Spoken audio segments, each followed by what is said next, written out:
Hello students, welcome back. Students, today we are going to start our next chapter, that is company organization. Students, till now we have studied about various forms of business organizations, that is sole proprietorship, partnership organization, joint HUF business and cooperative society. Now our next form of business organization is company organization, which is most popular form of business organization. बेटा company organisation क्या होती है? तो जब हम बात करते हैं डिफाइन करने की, तो कंपनी ऑर्गेनाइजेशन को हम डिफाइन करते हैं अकॉर्डिंग टू कंपनी एक्ट 2013. तो एज पर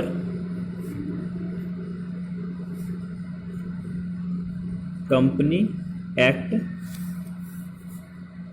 2013, कंपनी एक्ट 2013 के अकॉर्डिंग हम क्या कह सकते हैं? एक company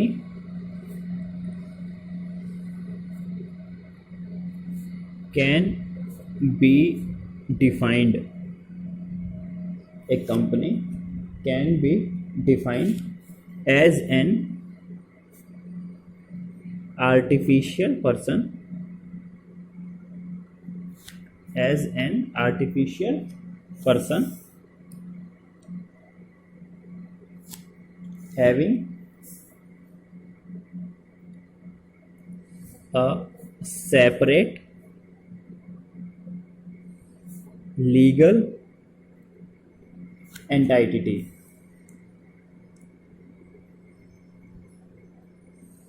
Separate legal entity,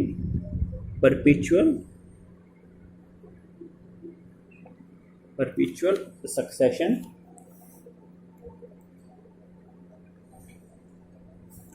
and a common seal. तो कंपनी को मैंने कैसे डिफाइन किया है? Company can be defined as an artificial person. Company क्या होती है? एक आर्टिफिशियल पर्सन होती है. आर्टिफिशियल पर्सन का मतलब क्या होता है बेटा? कि it is a separate entity which is created by law. Company जो है वो प्राकृतिक मनुष्य नहीं होती.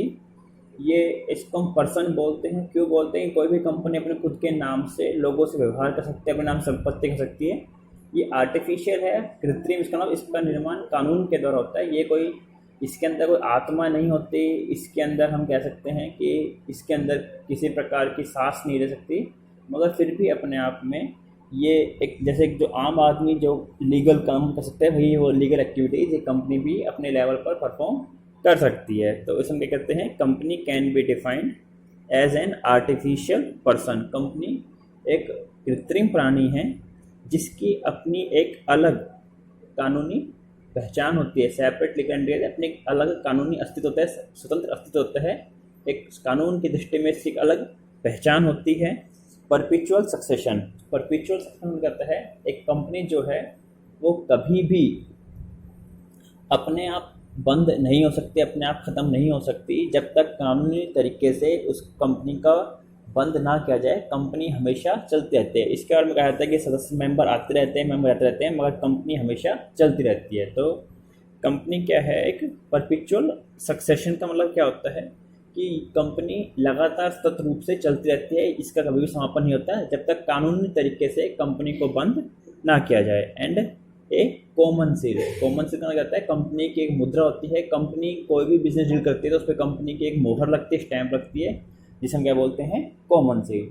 सो इट इज़ कंपनी ऑर्गेनाइजेशन. ये भी क्या होता है कि कैसे वॉल्यूंटरी एसोसिएशन ऑफ पीपल होता है कि कंपनी के अंदर भी सदस्य जो हैं वो आ सकते हैं, जब चाहे अपनी मेंबरशिप ले सकते हैं, जब चाहे अपनी मेंबरशिप विड्रॉ कर सकते हैं. तो उसे हम क्या बोलते हैं? Company organisation. नेक्स्ट कॉन्सेप्ट आता है इसके अंदर फीचर्स ऑफ कंपनी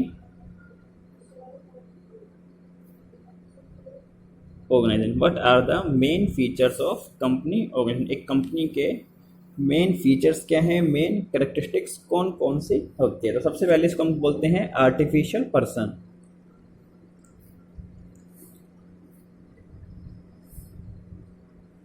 कंपनी को क्या कहा जाता है, कृत्रिम प्राणी कहा जाता है, क्योंकि कंपनी का जो निर्माण होता है वो कानून के द्वारा होता है, कानूनी रूप से कंपनी का को जन्म दिया जाता है, इसलिए हम क्या बोलते हैं, कृत्रिम प्राणी कहा जाता है, आर्टिफिशियल पर्सन कहा जाता है।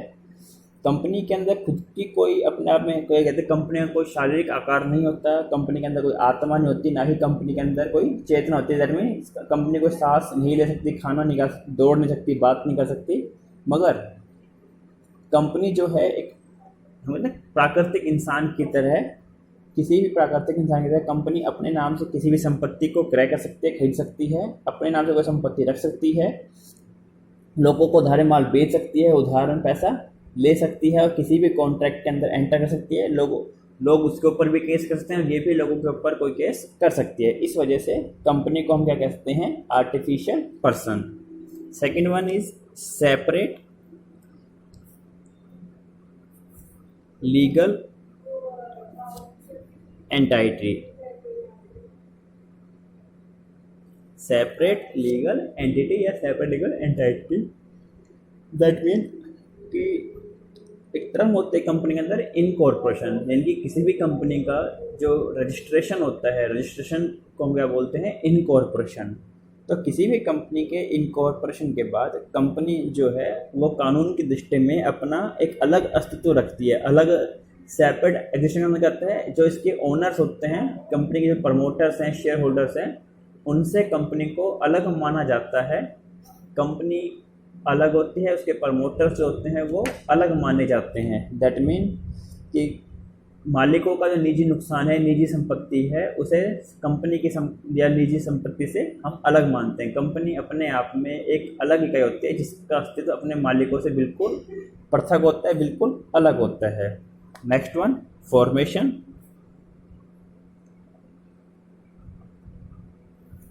फॉर्मेशन का होता है निर्माण। तो कंपनी का जो फॉर्मेशन होती है वो ईजी नहीं होती, एक कॉम्प्लेक्स प्रोसेस होता है जिसके तहत कई चरणों में जाके कंपनी का निर्माण होता है। इसलिए कंपनी की जो फॉर्मेशन होती है वो एक कॉम्प्लेक्स प्रोसेस कहलाती है। The formation of company is consider as a complex process. Complex का मतलब क्या है, किसी भी कंपनी का रजिस्ट्रेशन करने के लिए कई लीगल फॉर्मेलिटीज़ हमें फुलफिल करनी पड़ती है। किसी भी कंपनी का रजिस्ट्रेशन कंपल्सरी होता है और उसका जो रजिस्ट्रेशन प्रोसेस होता है वो काफ़ी कॉम्प्लेक्स होता है, जिसके लिए तहत हमें कई फॉर्मेलिटीज़, लीगल फॉर्मेलिटीज़ फुलफिल करनी पड़ती है, जिसके अंदर काफ़ी समय भी कंज्यूम होता है और जिसके अंदर काफ़ी कॉस्ट भी कंज्यूम होती है। कंपनी का करवाने के लिए हमें काफ़ी रजिस्ट्रेशन फ़ीस वगैरह काफ़ी बल्कि होती है, हैवी होती है। तो इस वजह से हम क्या मानते हैं कि कंपनी के रजिस्ट्रेशन क्या होता है, कॉम्प्लेक्स होता है, इसमें काफ़ी पैसा लगता है, काफ़ी समय लगता है और बहुत सारे डॉक्यूमेंट्स जो होते हैं वो हमें तैयार करने पड़ते हैं और इन डॉक्यूमेंट्स को हमें जमा करवाना पड़ता है रजिस्ट्रार ऑफ कंपनीज़ के पास, जो डॉक्यूमेंट्स की चेकिंग करते हैं और उसके बाद ही कंपनी को अप्रूवल देते हैं। तो इसे हम क्या बोलते हैं, formation is based on company act 2013। Company जो बनती है, पहले बनती थी कंपनी एक्ट 1956 के तहत, उसके बाद कंपनी का निर्माण होने लगा है कंपनी एक्ट 2013 के according. Next one is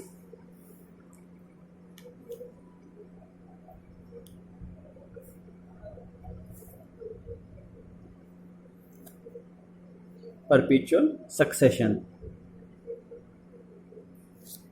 perpetual succession का मतलब क्या होता है बेटा, कि कंपनी की जो एग्जिस्टेंस होती है वो परमानेंट मानी जाती है। कंपनी अपने आप कभी भी बंद नहीं होती, कभी भी ख़त्म नहीं होती। किसी भी जो भी कंपनी के प्रमोटर्स हैं, उसके डायरेक्टर्स हैं या उसके शेयर होल्डर्स हैं, उनकी डेथ होने पर, वो उनके बैंकक्रप्ट होने पर या बिजनेस से उनके छोड़ के चले जाने के ऊपर कंपनी की एग्जिस्टेंस पर कोई प्रभाव नहीं पड़ता, क्योंकि कंपनी का जो निर्माण होता है वो कानून के द्वारा होता है। तो सिर्फ कानून के द्वारा ही, कानूनी तरीके से ही कंपनी को बंद किया जा सकता है। एक लीगल फॉर्मेलिटीज़ को, लीगल प्रोसेस को फुलफिल करके ही कंपनी का वाइंड अप किया जा सकता है। कंपनी की कोई नेचुरल डेथ नहीं होती। किसी भी मेंबर्स के डेथ होने पर, उनके बिजनेस को छोड़कर चले जाने से कंपनी की एग्जिस्टेंस खत्म नहीं होती। तो हम क्या बोलते हैं, परपेचुअल। परपेचुअल होता है सतत, लगातार चलने वाला, हम कहते हैं प्रक्रिया। तो उसे हम क्या बोलते हैं, परपेचुअल सक्सेशन। कंपनी का अंतर लगातार निरंतर रूप से उत्तराधिकार चलता रहता है। Next, control. कंपनी को अक्सर क्या होते हैं, बोर्ड ऑफ डायरेक्टर्स कंट्रोल करते हैं। कंपनी की मैनेजमेंट जो होती है वो बोर्ड ऑफ डायरेक्टर के हाथ में होती है, और इन बोर्ड ऑफ डायरेक्टर का जो चयन होता है वो कंपनी के शेयर होल्डर्स के द्वारा किया जाता है। तो किसी भी कंपनी के जो रियल ओनर्स होते हैं वो उस कंपनी के शेयर होल्डर होते हैं, बट शेयर होल्डर कई बार कंपनी को रेगुलेट नहीं करते। शेयर होल्डर के एंड से कंपनी के डायरेक्टर चुने जाते हैं, और वो जो डायरेक्टर होते हैं वही कंपनी के टॉप मैनेजमेंट जो होते हैं उनको अपॉइंट करते हैं, वो इस कंपनी को रेगुलेट करते हैं। क्या बोलते हैं उसको हम, the ownership of control is to different hand. Company की ओनरशिप अलग हाथों में होती है और मैनेजमेंट अलग हाथों में होती है। कई बार हो सकता है सेम भी हो, बट जो ओनर्स होते हैं वो शेयर होल्डर होते हैं। शेयर होल्डर डायरेक्टर का चयन करते हैं, और जो डायरेक्टर्स होते हैं वो कंपनी के जो टॉप मैनेजर्स हैं वो अपॉइंट करते हैं। ये जो मैनेजर्स होते हैं यही कंपनी को कंट्रोल करते हैं और कंपनी को रेगुलेट करते हैं। Next one is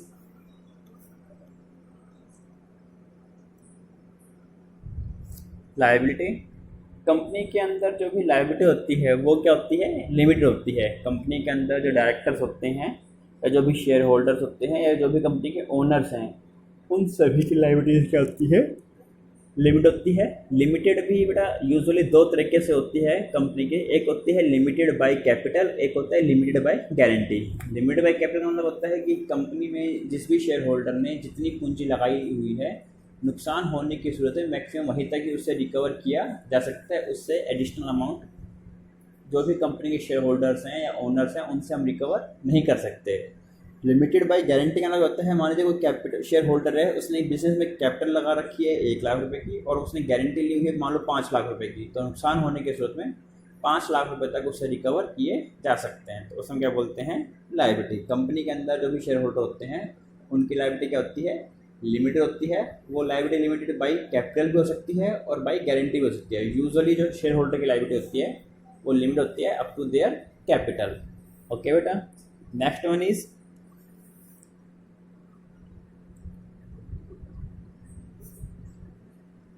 common seal. Company एक आर्टिफिशियल पर्सन है, कोई नेचुरल पर्सन तो है नहीं, तो इसको जो कंपनी है, कंपनी के जो हम कहते हैं बोर्ड ऑफ डायरेक्टर होते हैं वो कंपनी के मैनेजर्स के रूप में वर्क करते हैं। तो कंपनी अपने खुद के साइन नहीं कर सकती, इसलिए कंपनी की एक कॉमन सील बन जाती है जिसमें क्या बोलते हैं, स्टैम्प बन जाती है। तो कंपनी से जो भी लीगल डॉक्यूमेंट होते हैं उन सभी डॉक्यूमेंट्स के ऊपर कंपनी की स्टैम्प लगती है या सील लगती है, जिसमें क्या बोलते हैं, कॉमन सील। और उसके ऊपर उसके साथ ही जो कंपनी का जो भी अथॉराइज्ड पर्सन है जिसको अथॉराइज किया हुआ है उस अथॉराइज सिग्नेचरी के साइन होते हैं। उसके बाद ही वो कोई भी डॉक्यूमेंट है वो कंपनी द्वारा अप्रूव्ड माना जाता है। अगर कंपनी से किसी डॉक्यूमेंट के ऊपर कंपनी की सील नहीं होती तो उसके लिए कंपनी को रेस्पॉन्सिबल नहीं ठहराया जा सकता। Next one is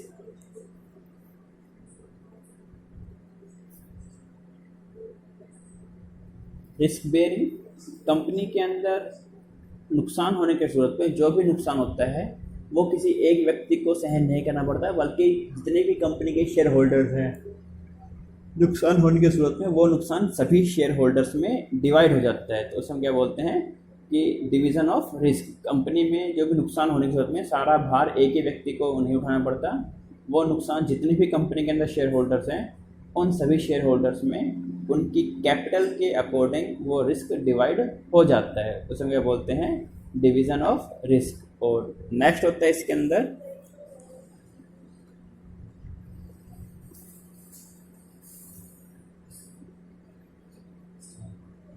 transfer of shares.